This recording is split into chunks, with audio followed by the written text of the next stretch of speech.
The Government of India, through the Ministry of Youth Affairs and Sports, have launched gratitude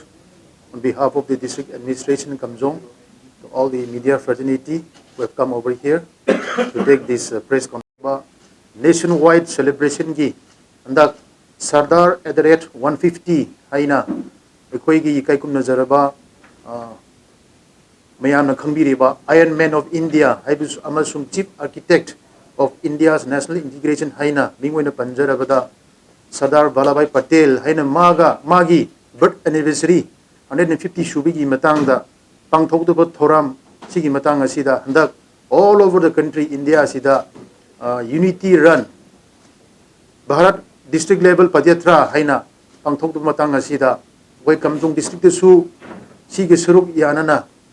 mari leneba department district administration Kamjong gi makhada leijariba CEO ADC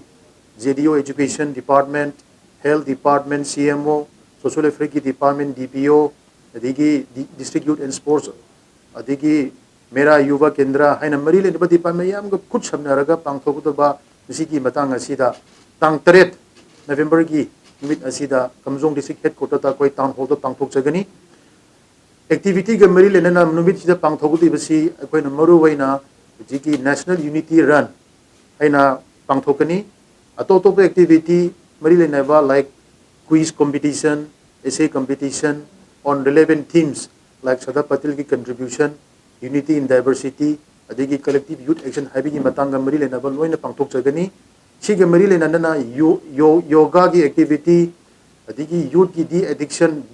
drug addiction ki awareness activity adigi cleanliness drive adigi pledges ke amaram su koi pangthok jagani ada sini numit sida Kamjong district ki praja mayam da district admission ki site ki appeal tawjari haibedi mayam na si numit sida mapung pana phungthok yana bi damakta actively cooperation tawbiraga lakpiraga sigi event si mapung phanbiu haibesi su mayam da appeal tawjari. Thank you.